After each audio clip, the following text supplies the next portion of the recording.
All right, well, it's a couple of days later since my last video. Adulting, boy, I tell you, got all kind of stuff got to get done. So moving right along, gonna start working on the raked triples that are going on the bike. This is a really nice set. Hopefully I can get all of this in the picture at one time. This is the set of raked triple trees. You can see by that angle where the rake is, otherwise they'd be straight up and down. This set is really cool. It comes in 5 pieces. 1, 2, 3, 4, and the neck is actually a separate piece. It's not solid like it is on the stock. The top of it has a nut with a locking set screw in it. Then the upper triple comes off.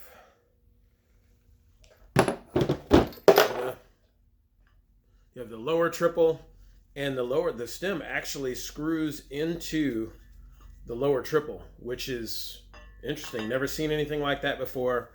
I'm not sure if that makes it easier to work on or harder to work on. Not really sure. Ooh, it's like a tuning fork. But it's really nice. It's got the pinch bolts in here for the lower triples to go around the forks.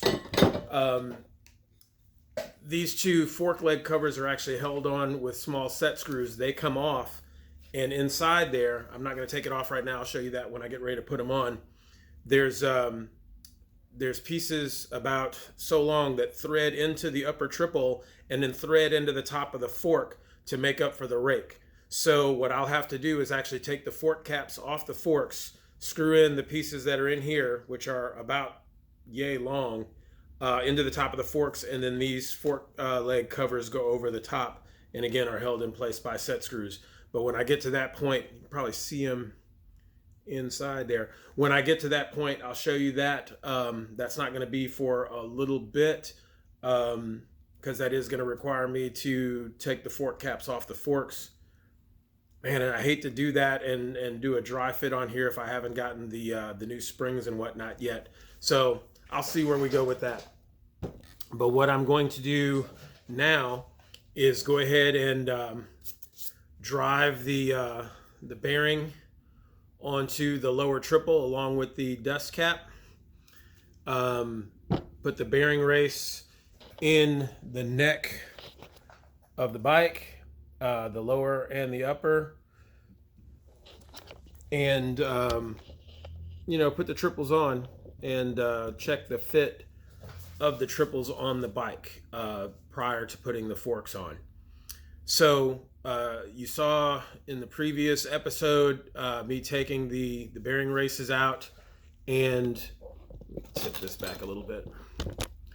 Taking the bearing races out, and how I had to go about making that happen using a tool and a hammer. I normally would just use a screwdriver, but for whatever reason it was seized up in there. And I also told you, if you can avoid buying a special tool that you're only going to use once every couple of years or once and then not at all, don't spend the money to do that. Find somebody who's got a tool, borrow one, something like that. But like I said, I've got a lot of tools that I only use once or twice a year, but I work on bikes fairly frequently, and so for me, it's not that bad an idea to get parts, because I work on multiple types of bikes, multiple bikes year round, my race bikes, my street bikes, other people's bikes, whatever. So that said, when I drive a bearing onto a stem, hold on a second, I would normally just use a piece of PVC pipe. Put the PVC pipe over onto the bearing and hammer that in with a block on the end and a piece of wood, and it almost always works perfectly.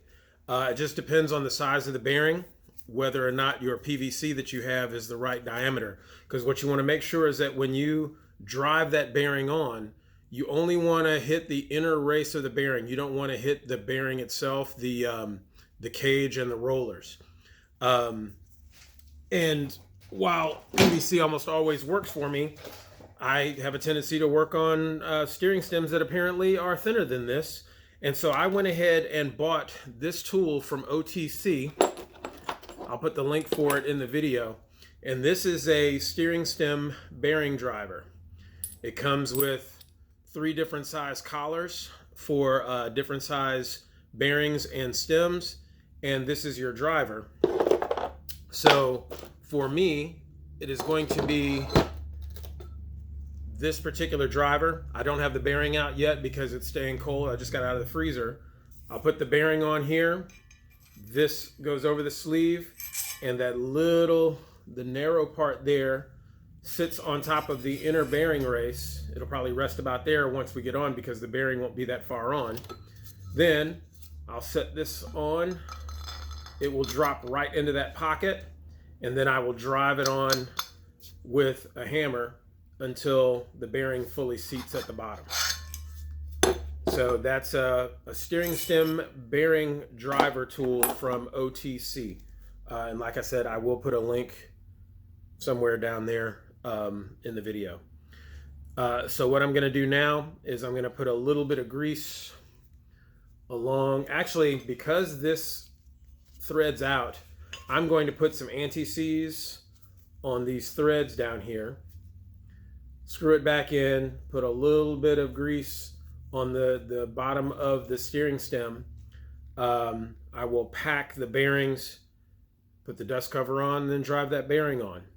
So I'll be back shortly, and I'll show you how all that comes together. I'll be using this tube of anti-seize, which has been around for a long time. I don't know if I can get that to focus, but anti-seize, this stuff gets all over everything. So when you use it, definitely use gloves and try to be careful where you touch it, because again, it just gets all over the place. And the grease that I'll be packing the bearings with is going to be this Lucas Oil Products. It's just good grease. I'm brand agnostic, but it's good grease. So I'll be putting a little bit of that around the stem itself, and I'll be packing the bearings with that as well. And then when I come back, I'm going to show you packing the bearings and all that good stuff, and driving the bearing races into the neck. All right, so I just put lithium grease all over the threads of the steering stem. I'm going to go ahead and just thread that into the lower triple. And it doesn't have to be terribly tight. It needs to be bottomed out and snug, but only hand tight, because once it's on and the top is threaded in, it's not going anywhere. And like I said, that anti-seize gets all over everything. Make sure you use gloves, because it's nasty, and once it gets into your clothes, it's really kind of hard to get out. I'm going to take a little bit of this grease, get a little bit on the pinky there, and I'm just going to put a thin film around the base down here, just to make it a little bit easier to get that bearing to slide on once I go to drive it on.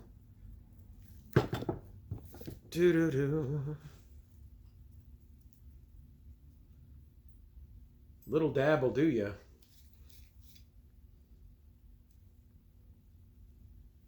And, you know, there's some who'll say you can never put too much grease on. Yeah, you can, because then it just makes a mess. But you want there to be some lubrication on there, just so it can slide on a bit. It's been really cold. Cold is relative. It's been cold, so the metal out here is all cold, and the bearings have been in the freezer. So hopefully that'll make driving these things on pretty simple. I had my bearings out here somewhere.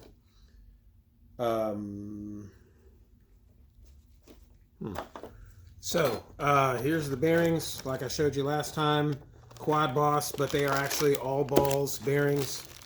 They are the stock setup, even with this aftermarket triple tree. They are the stock ones. When you go to put these on, you know, you put them in the freezer, and you keep them in the freezer. They get cold. The metal contracts a little bit, and it makes it just a little bit easier to drive in. Unpackage these, and you'll see, I'll see if I can get it close enough to the camera to see that the bearings actually say all balls right on there. I don't know if you can focus on that or not. It doesn't really matter. But anyway, there's your bearing. There's your race. You have, this is the upper, and this is the lower.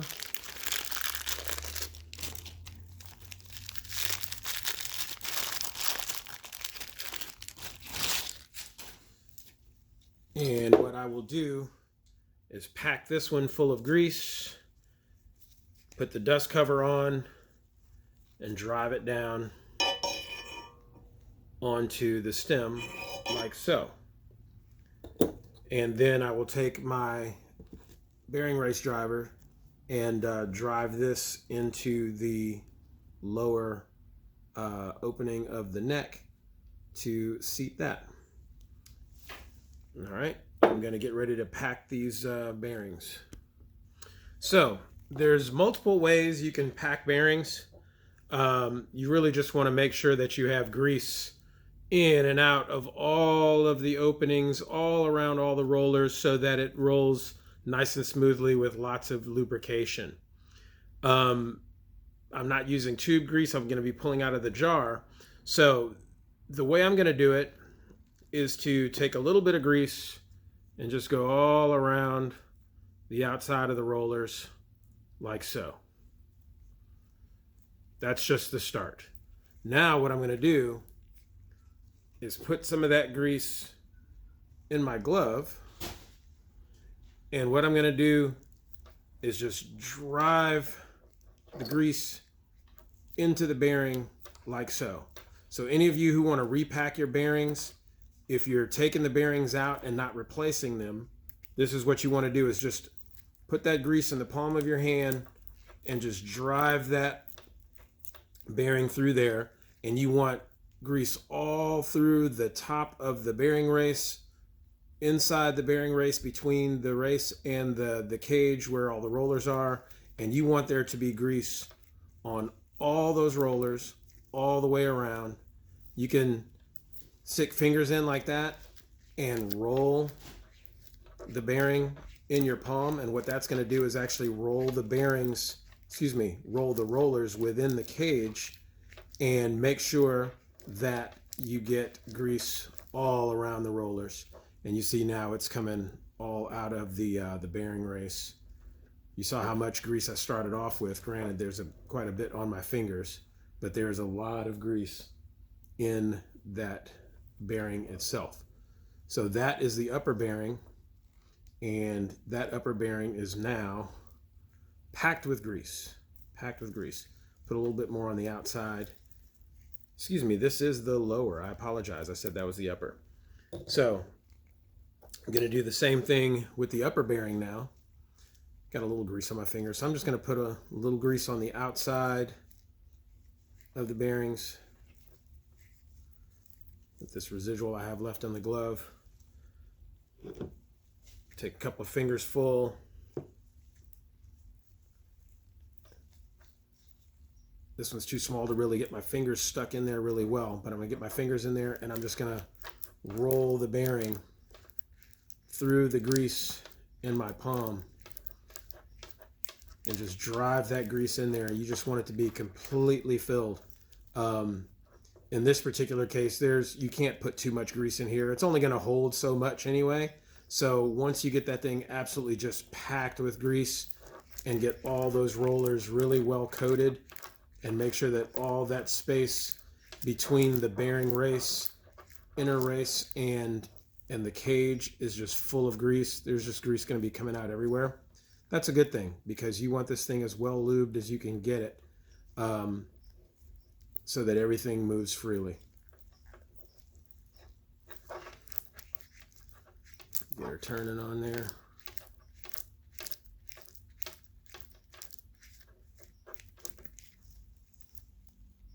And that, my friends, is a well-lubed bearing.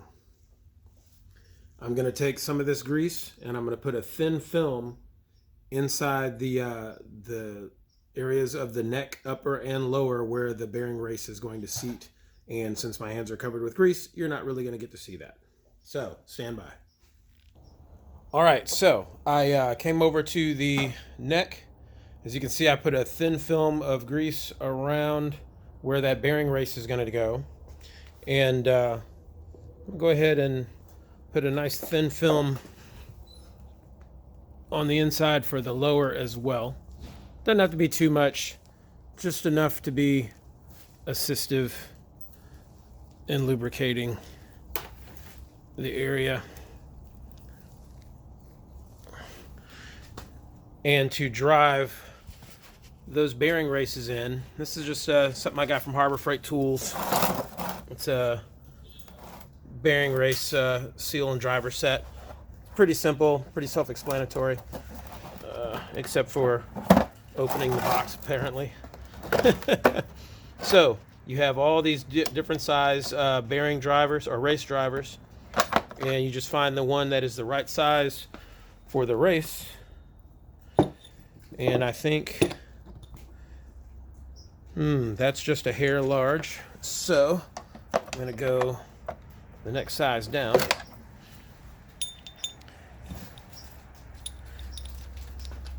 And basically you want it to fit inside so that the tapered part of the driver fits in the race to drive it on. And that one's a wee bit small, so I'm going to go back to the slightly larger one. And it's okay because the edge of that is tapered, as is the edge of the race, so it will still sit down and in and drive that bearing race in where I need it to go. Boy, that's such an in-between. I'm gonna play with that a little bit to see which one I think is gonna be the better one to use. Because see, on here it's actually the ring of the tool sitting inside the race, and I don't like that very much. That's 50 millimeters, and the next one up is 56, which is a pretty significant drop, or excuse me, jump. I bet a 54 is probably where I need to be. So I'm going to play with this a little bit to see if I actually want to try to drive this in. Actually, that's 59. My goodness, it's a huge jump. Or if I want to try a different one. Did I have them out of order? Nope, that's 63. Anyway, we'll come back. All right, so I decided to go with the 59 millimeter to drive this bearing race in. It's large. I think maybe a 55 or 56 would probably be the best one that would fit right in that race, but there isn't one that size. So I'm going to use this because the taper will still meet. And that's the important part, is that the tapers meet in order to drive this in. It can't go any farther in, and it won't really turn once I get it started. So basically, you attach the handle to the back of this.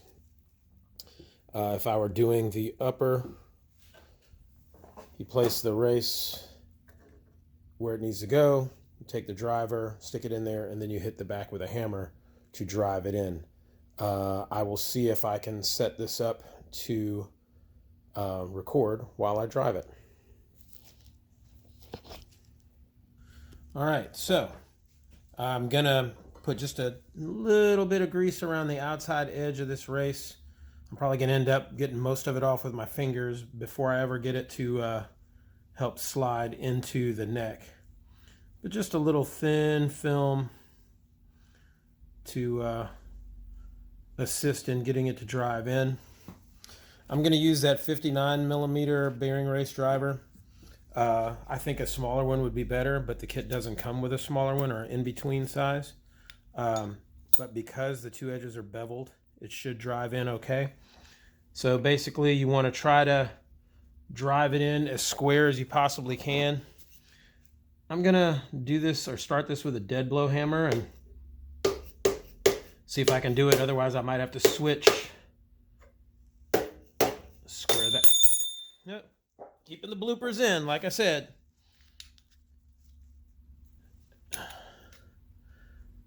Driving it in, so, oh man, and now I got dirt from the floor on there because of the grease. Get that off. Still got some grease on my finger. Touch more.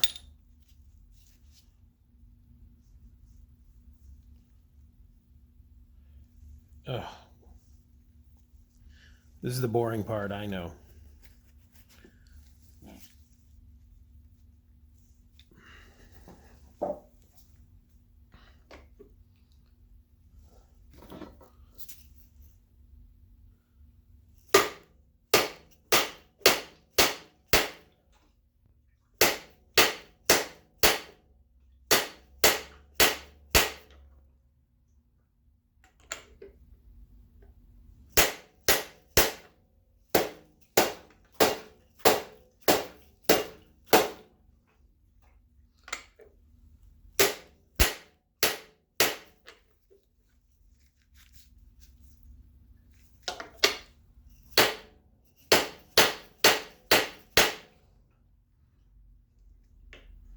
That is going in very crooked.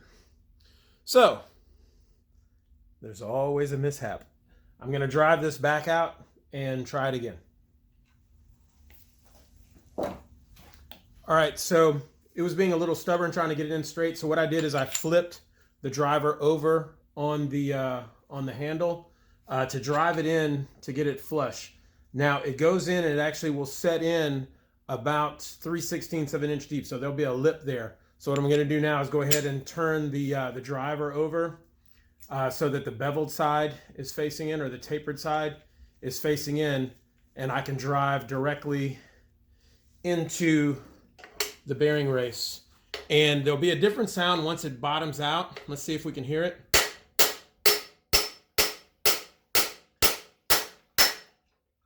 You hear that? Now you want to take a look around the seal and make sure that that space all the way around the edge is even. Sorry, I always blind you guys with the overhead light there.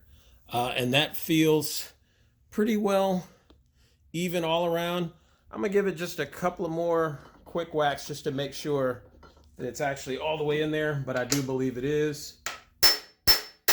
All good. All right, repeat that for the upper bearing race. Now that one will definitely take a smaller driver.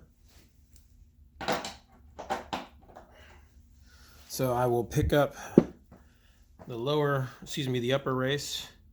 Ooh, that 44.5 is a wee bit too small, and I bet that one is a wee bit too large. So again, I'm gonna go with the beveled area will sit in there. It's just a hair too big. It's a 50 millimeter. I bet a 48 would probably be perfect. But what I'll probably do with this one as well is just use the flat end to drive it in to get it seated, and then I'll flip it over and drive it with the beveled portion of the driver to get it all the way in. So going to put a little bit of grease just on the outside edge here. There's already a little bit of grease inside the pocket where it's going to sit to hopefully help lubricate that a bit. Put it in place. Put this driver on the handle with the flat side out to start with.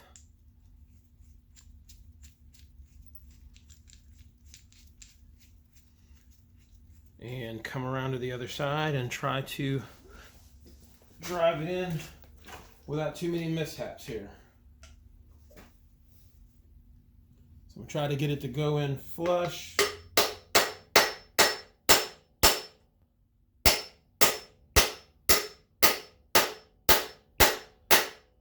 Or straight, I should say.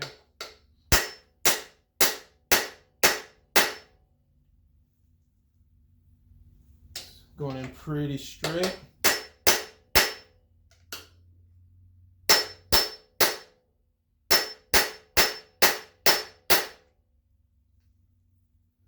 Again, still pretty straight.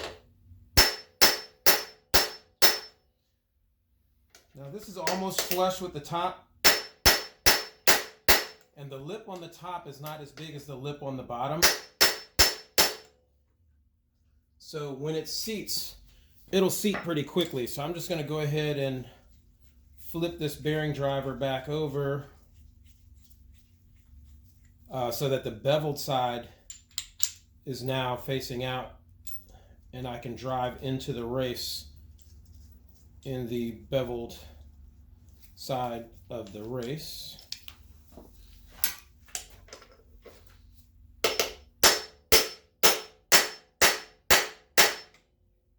And the same thing, you heard that change in the sound. I feel like this left side is sitting up a little high, so I'm going to keep giving it a few more whacks to seat it.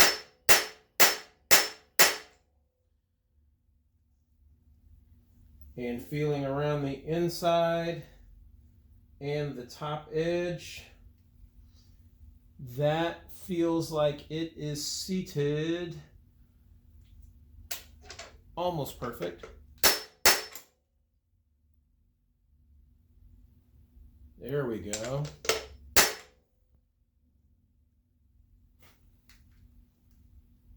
Yep, she's in there now. And that is driving in the bearing races. You know, I was a little haphazard only because the bearing drivers, or the bearing race drivers that I had, I don't think were probably the best size. But in driving the races until they were flush with the flat side of the driver, and then flipping it over so that the beveled edge was inside the race, still worked. In a perfect world, you would want the one that actually sits flush down into the race so that the rim of the race is along the outside edge here. That's the best way to do it.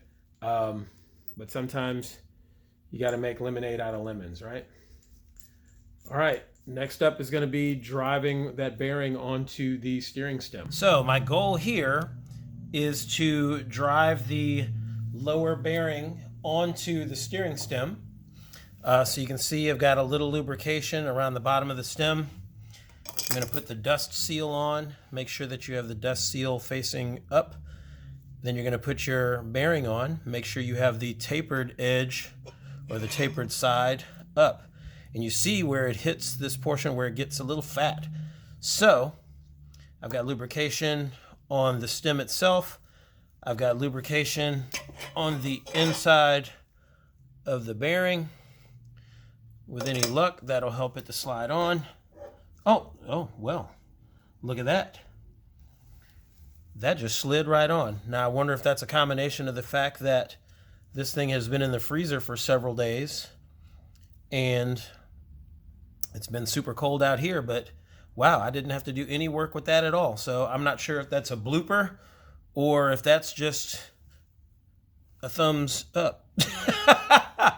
Well, hey, that made it really easy. So moving right along. So I thought it was unfair that that slid right on without me demonstrating how to use that tool or any other tool for that matter. So I just thought I'd demonstrate. Obviously the bearing is all the way down. Depending on the size of the bearing you're using, if you don't have a special tool, you can use a piece of PVC. I even had a piece of exhaust pipe that was actual exhaust pipe, like 1.5-inch exhaust pipe that slid right down on top of there. But if you have the special tool like mine, the OTC, in this case I would have used this collar. And what's important is that when you put it on, the narrow piece of that has to sit on the inner bearing race.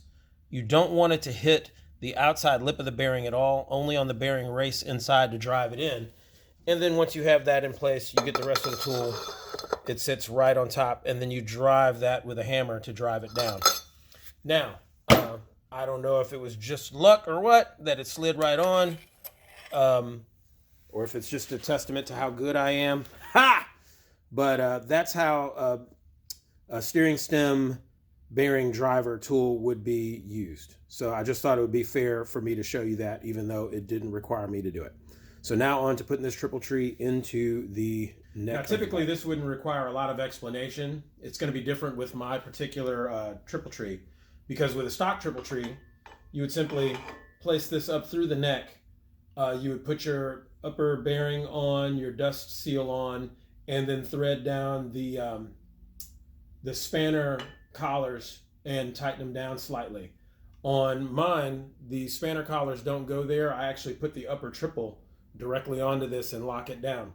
So it's going to be a little bit different. Still going to take the upper bearing and put it on here. Oh boy, my lower went right on. My upper wants to give me a hard time. Okay, so put that on, put the dust seal on, and then I'm actually going to get my upper triple and slide it on.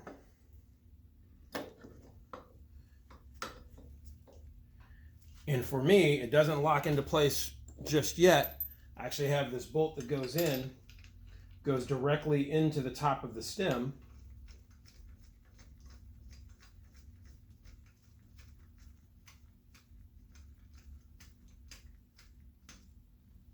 My hands are super greasy and I'm really messing up this beautiful triple tree with this. Get some of this grease off my hands. In fact, I'm going to take these gloves off.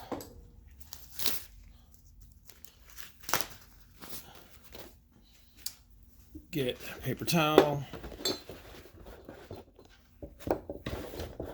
Blooper reel. Wipe off some of this grease that I just put on there from my gloves. Tighten down that bolt, snug it down a little bit by hand. I'm going to grab the appropriate socket for that. Stand by. All right, so I got the appropriate socket for this. I got to remember this is American made, so it's not metric. So I got a 15/16 socket, and I'm just going to, lightly snug down that bolt on top. Obviously, I can't do a flop test here because there's no weight on it, but I'm just going to snug it down a little bit so that it still moves, but not too much. Once the forks and the wheel are on there, that will change dramatically. And then it's got a lock nut on there, so I've got a 3/16 Allen that I'm going to go through and lock that set screw down inside that nut. And there, my friends, is a 6.5 degree raked upper triple. Too much fun. Hey, back out in the garage. We had snow and rain yesterday, so while I probably could have been in the garage working on stuff, I had to get up on the roof and fix a leak, which is not fun while it's snowing outside. But that's taken care of. Did some stuff in the house. I am going to do a few things today, get back into the groove. I just wanted to let everybody know I finally put together my plan of attack for the rest of the build, I think. It might always change based on parts availability, what I can't do, if I break something inadvertently, whatever the case may be. But right now it looks like this is how I'm going to go forward. I'm going to this assembly we're in the middle of right now. Triple clamps are done for the most part. I'm going to re-dry fit the wheel, but I am going to have to do something with the forks because I have to take the fork caps off in order to put these other pieces that come with the triple tree, which I'll show later. I'm going to start working on the bag brackets, then I'll do the gas cap. The handlebars, which are raw right now, so I am going to have to powder coat those, but I'm going to put those on. I might have to fabricate a headlight bracket. They're custom handlebars, and I haven't put them on yet, so I'm not sure how they're going to look and whether I'm going to keep them. But we'll go at that point. Then I'm going to work on the rear air ride. Once I get the rear air ride all done, I'll put the bags on, and then I'll have to make adjustments with the lowering links and stuff with the air ride. Then I'll do the front fender. Once I get the wheel on, like I said, I'm going to take some 1/4 inch or 1/2 inch hose and wrap it, tape it to the front tire so I get the clearance that I want. And then I'll have to fabricate some brackets for that, or for the fender.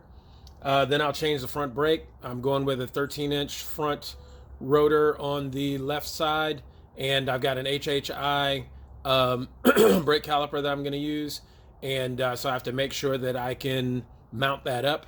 I do have a performance machine bracket, which may or may not work, so we'll check and see. I'm going to do the cables at that point, which is basically my clutch cable because the others are going to be internal. I'll do my internal controls after that, which is going to be the throttle and the clutch. Integrate the brakes. So like I said, I'm taking the front brake lever off and I'm going to integrate the front and rear brakes together on the rear brake pedal. So I'll need to get a proportioning valve to do that. Then I'll work on the pipes. I have to cut the pipes down, get a Y pipe somehow. I think Cobra will sell me that, and then do a side exit because of the bags. Then I'll do the center stand. So I'm going to do the electric center stand in the middle. Actually, I'll only do that if I can get the bike sit low enough so that it actually works, which I may not know until I do the front air ride. But we'll look at that. I haven't purchased that yet, so I still need to get it anyway. After I get all that done, I'll do the stereo, and then that'll be pretty much the project 90% complete. And then I will take everything apart for any paint and powder coat work that I'm going to do, and then put everything right back together very carefully. So, like I said, that's my plan of attack right now. Things may change based on parts availability for the stuff that still needs to be purchased, still needs to be shipped, and hopefully I don't break anything along the way, which will slow up progress or make me have to change up because now I have to include repairing something that I busted. But that's what it's looking like so far. And I don't know if this is going to be an episode 4 or episode 5. So we'll see. See you soon.